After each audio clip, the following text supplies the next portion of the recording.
Welcome back, everyone, to another Explainer. I'm so thrilled you're here today because we're going to unpack a truly brilliant piece of classic literature. If you're the kind of person who loves discovering how deeply constructed yet elegantly simple a great piece of writing can be, you are in exactly the right place. Today, we're unlocking Henry Wadsworth Longfellow's famous poem, The Arrow and the Song.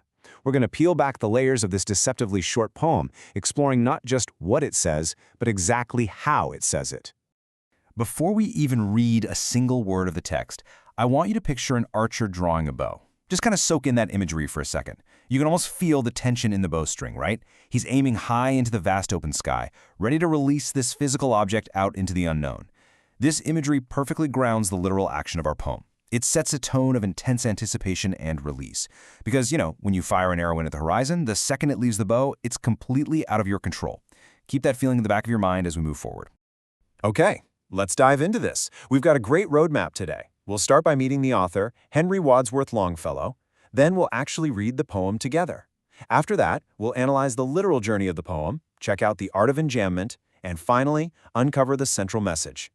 So, Part 1. Meet Henry Wadsworth Longfellow. Let's peel back the first layer of this onion, the man behind the words. Who exactly was Henry Wadsworth Longfellow, and why does his background actually matter to how we read this text? Well, he was a massive name in his time, a really well-known American poet and an educator over at Harvard College. What you really need to know about his style is that he specialized in lyrical, sentimental poems, and he'd often weave in themes of mythology and legends. During his era, he wasn't just respected, he was literally the most popular American poet among his contemporaries. People absolutely loved his work. Some of his poems were famously published in the United States Literary Gazette, and his major publications include collections like Voices of the Night and Ballads and Other Poems.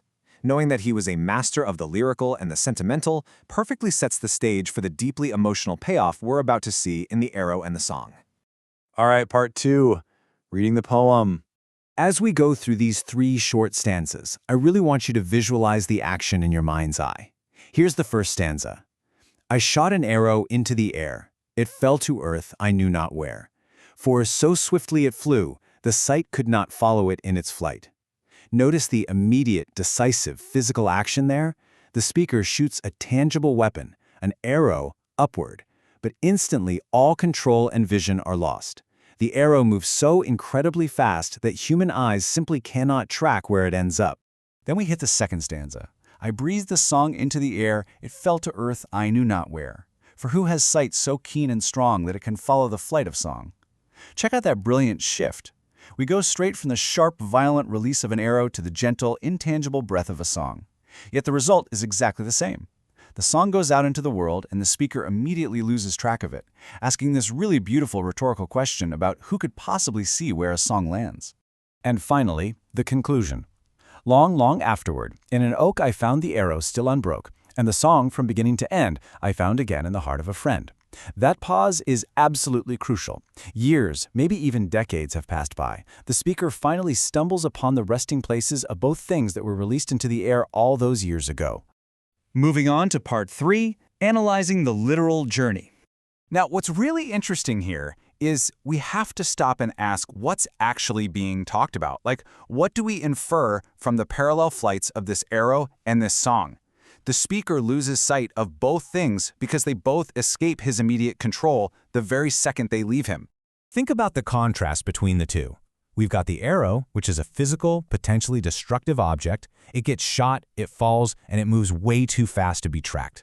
Versus the song, which is this ethereal, beautiful piece of art. It's breathed, it falls, and literally no sight is keen enough to follow it.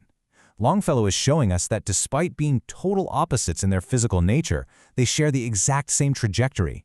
Once you put something out into the universe, whether it's a physical action or spoken words, it takes on a flight path entirely of its own.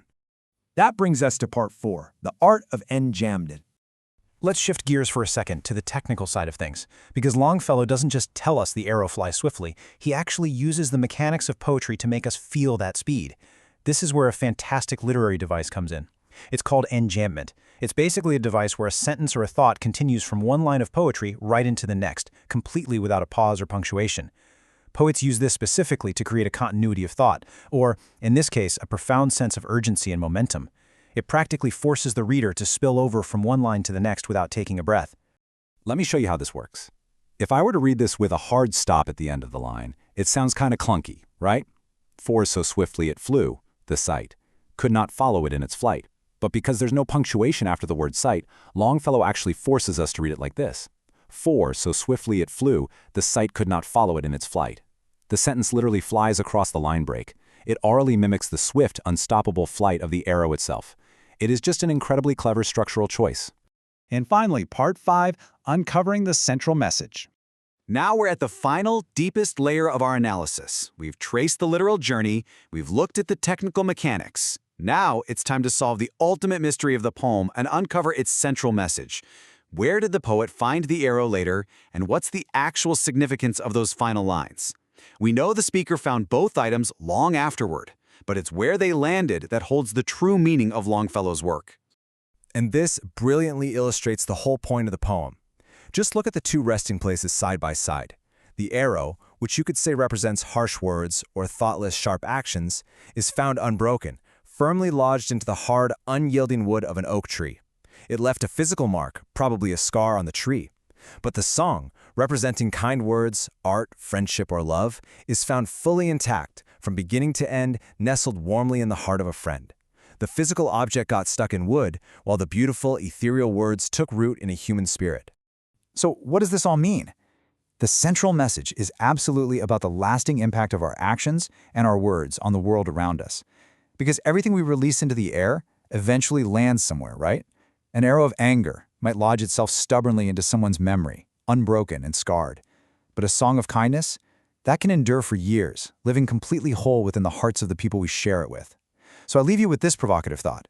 When you release your energy out into the world today, are you shooting arrows or are you breathing songs? Thanks so much for joining me on this explainer, and keep learning.